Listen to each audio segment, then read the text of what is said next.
गोदान सोलोंथाइ बिथांखि 2020 नि सायाव गबिन्द बसुमतारी फरायसालिमाया सांग्रांथि होदों।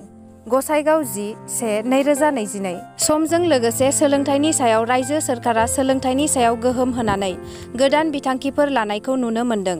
माहारियारि गोदान सोलोंथाइ बिथांखि 2020 आव मा सोलोंथाइ बिथांखि फैगोन आरो मा सोलाय-सोल' जागोन, बे गासैबो आयदाखौ लानानै दुलाराय बर' फरायसा आफादनि लेङाइ आफादगिरि मुस्रि खोरोमदाव वारिजों लोगोसे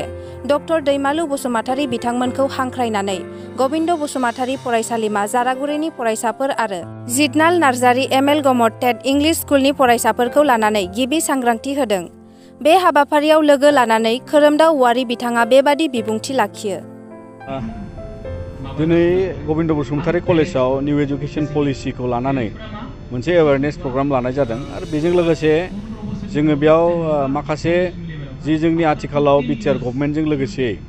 जोंहा मोनसे खुंथाय हिसाबै बेवहाय मोनसे पलिसिखौ माबोरै इमप्लिमेन्ट खालामनाय जागोन, लोगोसेयै जोङो माबायदि प्रिपेयार जानांगौ, एवेयारनेस जानांगौ, बिनि सोमोन्दैहाय बावहायबो सावरायनाय जादों। आरो आथिखालाव बुंनो थाङोबा जोंनि जे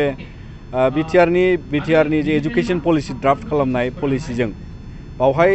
निउ एजुकेशन पलिसिखौ इमप्लिमेन्ट खालामनायाव मा खामानि मावदेरनांगौ दं, माखौ लानानै प्रिपेयार खालायनांगौ दङ, माखासे गोबां स्ट्राक्चारेल चेन्ज फैगोन, माखासे गोबां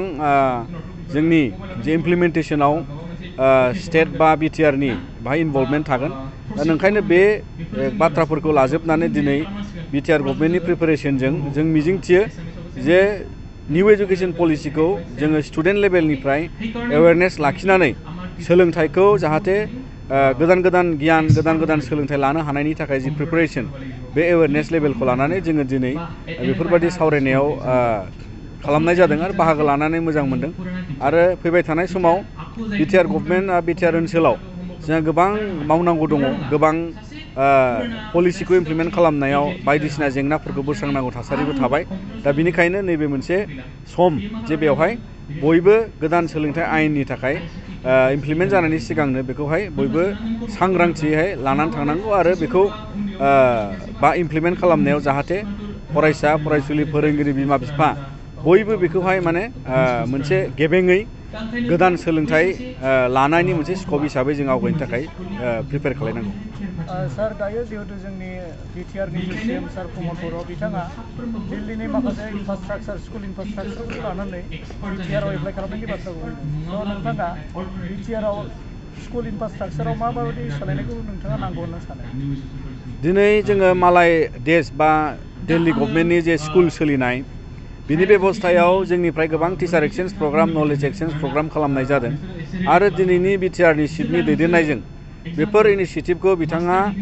जोंनि ओनसोलाव जायगा जोंनि स्कुलफ्रावहाय बिथांमोना जि प्रेक्टिस आरो पलिसिखौहाय इमप्लिमेन्ट खालायनानै सोलिदों। बेजों लोगोसे बेयाव स्कुलाव बुङोबा सरकारि स्कुलखौ बांसिनै स्टेटआ जोथोन लानांगौ जायो आरो बिनिखायनो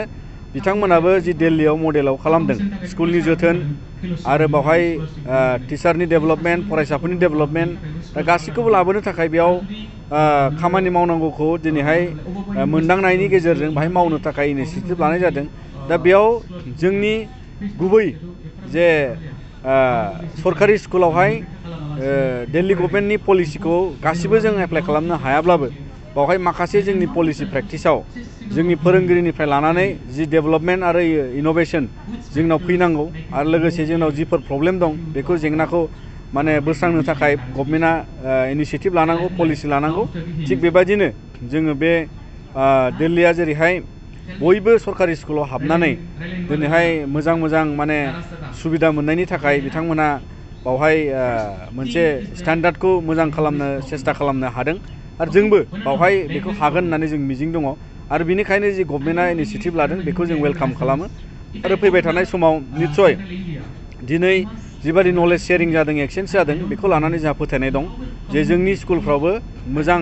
मोनसे एजुकेशननि थाखाय एनभायरनमेन्टखौ लाखिनो